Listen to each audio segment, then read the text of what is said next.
Dante Perez III with Capcom. You're the lead game designer? Yes. For The Dark Void.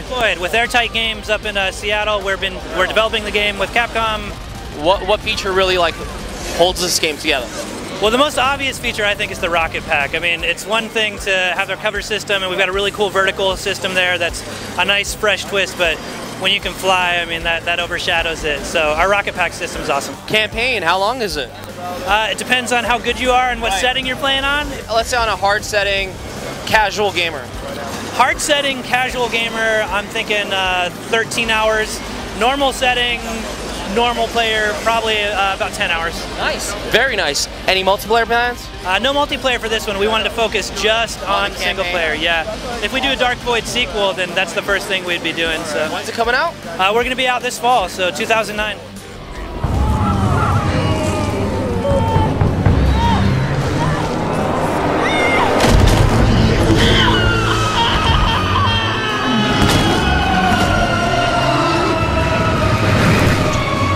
Why don't you tell me a little bit about the game, a little bit about the character, what's going on here? Sure. So Dante's Inferno is a big new action adventure game from Visceral Games. The big idea was that we were going to basically do a video game adaptation of part 1 of the Divine Comedy. So this is like a 700-year-old Italian epic poem, an incredible work of literature. And it's basically Dante describing his journey, like a fantastical journey through hell. And he describes everything he sees and the geography and what it would be like. And it's so real and vivid that we were like, let's just bring that to life in a video game, and so that's what we're doing. You take the role of Dante in the game, who's kind of like our version of the 13th century poet, but you know, now he's fighting, and he's fighting through hell to reach Beatrice. Are there any other weaponry or magic or miracles we're looking forward to? Sure. Yeah, I mean, in terms of the gameplay, you know, it's definitely a fighting game. It's a lot of fast-paced combat. He's got a huge scythe that he steals from death. He's also got this cross that like blasts holy power, and it's ranged, and you can do a lot of cool moves with it. And it's really the combination of like the scythe and the cross together. You know, you can do a lot of aerial moves and special moves and combos, and that kind of defines his fighting style. So, you know, yeah, there's also going to be magic abilities that you acquire throughout the game, and a big upgrade tree so that you can decide, like, you know, which, you know, whether you want to invest in the cross or the scythe or the magics and so forth. Yeah. I understand there's a lot of controversy around this title. I just want to see what was your take on it. It's a really cool story. It's been around a long time. People have done paintings about it and movies and you know, sculptures and everything else, and written books about it. So, you know, we're just kind of continuing in that tradition and trying to bring that story to life. You hear that, guys? It's just another work of art. Remember that. Video games is art. You know, and only a video game really gives you that opportunity to actually go to hell and live to tell the tale. So, you know, that's what the game's about, and I think people are going to dig it. You did this to me!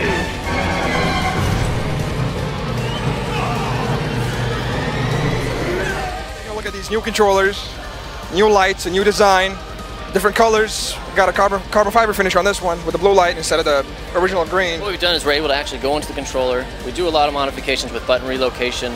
We'll put A and B buttons on the back. We mess around with the wraps, kind of give them a stronger, more durable finish. What can we expect to find these in stores or online? We're not sure how many retail stores we're going to get into, but evilcontrollers.com is the best place to find them. What makes My Sims Agents different from just Sims in general?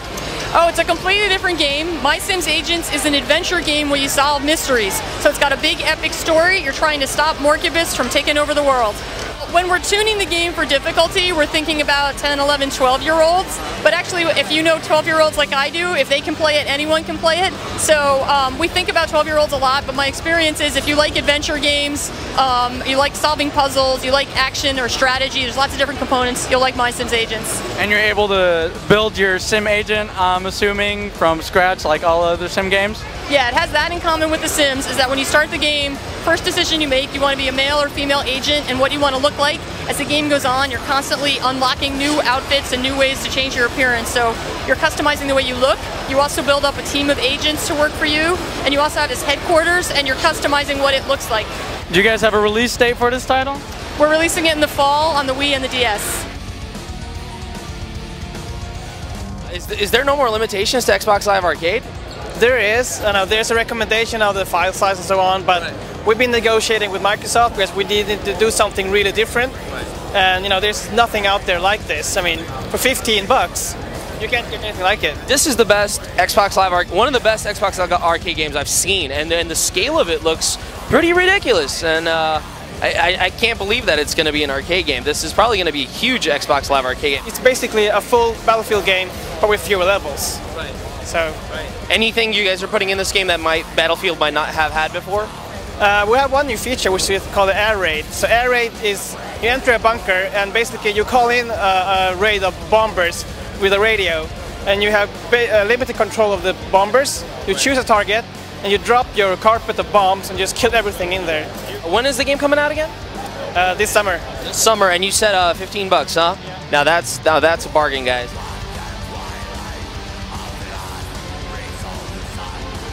Well, what are you holding right here? What is this? Actually, this is a BC Rich licensed War Beast for the PS3, also compatible for the PS2. As you can see in the background, your buddy over here is gonna take care of Guitar Hero, and it's a first full-size guitar. Obviously, it is BC Rich licensed. It's the exact same make and model. It's got the 5 keys on the bottom, 5 keys on top, so you can do the Guitar Hero and Rock Band solo. Got a tone switch for Rock Band, star power button for Guitar Hero. It can actually play Rock Revolution if anyone plays that, you know. Is there a retail value on this, and is it out in shelves right now? It should be $129.99 is the retail. I've seen it on Amazon, Best Buy. What happened? You just lost? Did you just get owned in this game? Around, saw in a lot of forums, blogs, a lot of people saying that they like the Xbox feel. So we put that in the PS3 controller. Rechargeable battery, and again, it's 6-axis, so it's all you need in a PS3 controller. That's the first time I've ever seen anything like that. Integrating the features of an Xbox 360 controller on a PlayStation 3 controller. If this guy came up to me with a shoe, you know, that said like, I don't know, Quantum Physics, the new game, I would have said fuck off, dude, honestly. But Metal Gear Solid, Hideo Kojima, one of the greatest video game fucking directors of all time. 3 more announcements. Do you know the title names? Metal Gear Arcade, Peace Walkers, I think, for PSP. Metal Gear Solid kind of 5 Rising. It's not an Xbox 360 exclusive, which everyone thought it would be. Right. It's on Sony PS3 as well. A roadie. Bring on the impalement. Armed with the power of metal. And destined to become a legend. Is this game going to be AAA blockbuster title only because it involves metal? Metal would make, my voice just cracked. Did you hear that? Don't worry about it. Oh, make me sound angelic. Yeah, could you use some processing to make me sound really like Satan? Like really scary. But we also have awesome acting, awesome gameplay, awesome, well, you said metal. Metal! Dude, metal's the core, the essence, the theme of the game to me. Yes, so that's what I see. For everything. It's how we decided what's in the game. You know, if it felt metal to us, then it got in the game. Yeah. And that's it, guys. Hey, I don't want to take up Tim's time because he's too awesome. Brutal legend. So are you the keeper of the sacred beer tree? Dream job. All right, guys, our very own staff member Shaq here, aka Battery, just got into Bioshock 2. He was the only one out of all 6, 5, 4, how many ever we are. The official title is called Bioshock 2, The Fall of Rapture. Fall of Rapture. That's the first time we're hearing that, and that is the final name? Yeah, that's the final title. It's said in the start menu. The story itself takes place 10 years after the events of Bioshock 1. Nice. And yeah, I was also lucky enough to see a multiplayer footage of it, but that takes place 1 year before Bioshock 1. Now, that's kind of interesting and bizarre. How the heck does that work? The city of Rapture is enthralled in like a civil war. Right. You work for a company, the Sinclair Solutions. They give you plasmas, they give you guns. You rank up similar to the Call of Duty system that we know. You know, there's challenges very similar to that. You upgrade. The further you upgrade, you get more plasmids, more guns. You obviously saw the game running in multiplayer? Oh, yeah. Oh, wow. And what did you think of that? They added a lot of elements into the game. Were they playing real time against each other, or what? I think he was just playing against some bots, but... Right. Oh, so there are going to be bots for it? Oh, I'm not so sure. I don't know. There probably will be bots for it. If there was bots running around, then that means there's bots. Yeah, you never know. Probably I was really interested in. There was an incinerate plasmid, but it seems like if you level that up, it's like he shoots a stream of fire from his hand, not just the snap that it usually is.